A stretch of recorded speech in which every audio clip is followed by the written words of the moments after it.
Although this anime has a pretty interesting concept and a really well done realistic storyline, it does feel too much like propaganda. Hello everyone, I'm Joe and Newin, welcome to another edition of Newin Anime Review. This episode, Gate.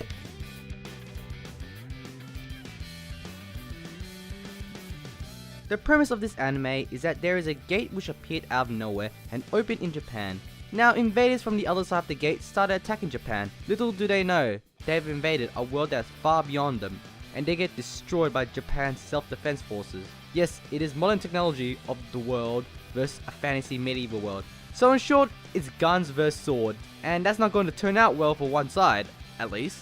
And so follows the story of Itami Yoji of the JSDF and Japan trying to form a peace treaty with the world beyond the gate. The pace of this anime feels kind of weird. At times it will feel fast or flowing fine, but there are also times that pace just feels slow as it drags on.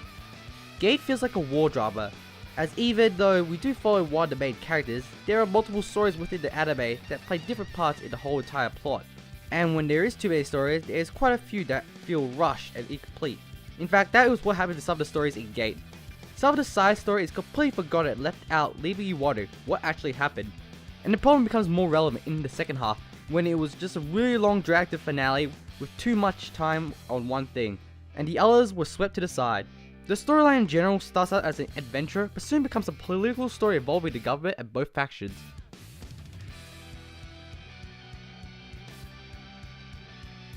Itami Yoji is the main character of the show, and he is the one we follow the most. On the surface, he's just an otaku trying to just read the Jieitai, but in actuality, he's the first lieutenant of the JSDF, and highly regarded one as that. However, he does imply he's only in the military because it pays well and he can use that paycheck to fund his otaku life, which he would preferably prioritize. Over the course of the show, we get to know a little more about his character, but unfortunately, we don't see a lot of development from him, for the reason being, he always seems to know what to do. There is a slight development around in the middle where he decides to do what's right than just follow orders, but even that was kind of really done very quickly. Itami pretty much just follows orders half the time, and is there to represent a soldier who's caught in everything, including his own harem. Speaking of his harem, there are three main girls who are part of it: Lele, Tuka, and Rory. Rory, who is best girl, probably gets the least amount of attention during the show, but she makes up for her badassery. Lele gets some subtle development as she learns more about the human world. She applies her knowledge to help Itami, and sort of a translator for the JSDF. Tuka probably gets the most attention out of the main girls of the harem, being very fragile at first, not accepting her reality, comes around later to see reality. These characters are pretty much around to fill out Itami's fantasy harem, which he gains. Another character that needs some attention is Pina Colada. Yes, she does sound like a cocktail. She plays a major part of the peace treaty, as she saw the difference in strength between her army and Japan, and rather than having a pointless conflict, she is searching for peace between the two countries for the good of her own country. And she probably gets the most development in the show as she learns more about Japan, but also learning more about her own country and learning what it means to be a leader. There are a lot of characters in Gate because there is a lot of stories. There are a few characters that get quite a lot of bit of attention, and some that don't as much, which really bugs me because some characters' stories get forgotten when they felt like they were going somewhere. Especially at the end when some of the stories just concluded very abruptly and conveniently. What I do like about the characters are their interactions with each other. Seeing the two worlds can lead to entertaining and interesting conversations, and I like how the characters are rather likable, and the ones you hate, you really hate.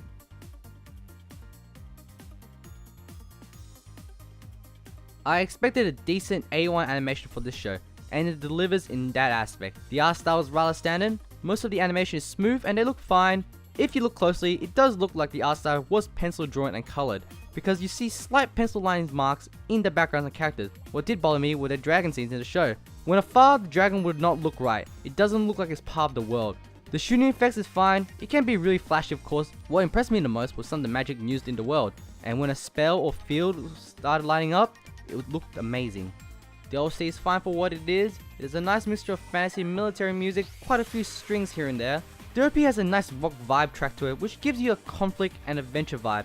However, the ED is completely different. It's more of a pop track featuring the main three girls singing the tracks. It's a nice catchy dance track and I love it, but there are times during the anime when it would end on a gritty or tense cliffhanger and suddenly some happy pop music starts playing, which completely kills the vibe.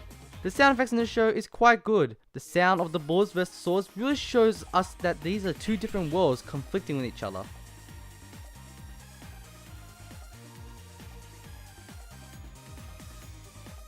I really much rather enjoyed the concept of Gate. It was an interesting idea, mixing the two worlds together and putting it into a realistic setting involving the politicians and the military.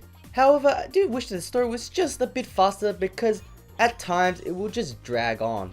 And you just want to see the two worlds interact with each other more, because for me personally, that was the most enjoyment I found in this show. Seeing the two worlds react to each other's cultures. And there is one major other problem that I found about this anime, and that is, it's too one-sided. Everything is in complete favor of the JSDF. They literally can do no wrong in the show. Not at one point in given time of the show did I ever feel like they were in any trouble. Well, except for one time when they were facing a dragon, but that was quickly short-lived. And it annoys me because it's just propaganda. They just want to show you how great the military is. And that doesn't lead to great storytelling, because it's just false suspense. Like I said, the most enjoyment of the show was seeing the two worlds interact with each other.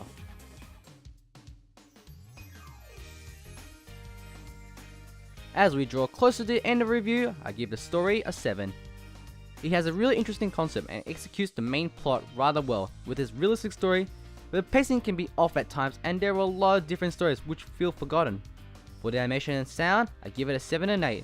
The animation and the art style is standard for A1 and the pencil style sort of works, but I never really got wowed by anything except the magic. And the dragons look like they didn't belong in the worlds. The soundtrack is fine and does a good job of mixing the two genres together. The openings is pretty good and the endings are pretty catchy, but it can kill the vibe sometimes at the end of a tense episode. For the characters, I give it a 7.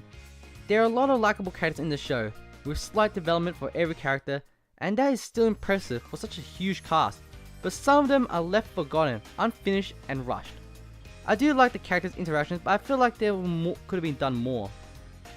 For my own personal enjoyment, I give it an 8. I was really interested in the concept and hooked into the world. I enjoyed watching the two worlds interact and learn about one another. However, it felt too one-sided for me to really be suspenseful or anything during the time that this anime was aired. It's kind of predictable. So for the overall score of Gate, I give it a 7.5 out of 10 after rounding it all up. I recommend this show to people who love military genre, or those who love fantasy, or people who love watching alternative dimensions, because this is probably for you. If you want to watch Gate, you can stream on Crunchyroll or Anime Lab if you're Australian like myself. Well, that's it for this edition of Newin Anime Review. Like always, you want to read the written review, link is down below in the description straight to my anime list. And please, if you enjoyed the video, please give it a thumbs up. If you don't, give it a thumbs down. Can't be bold, go watch another video. With that all said and done, sayonara!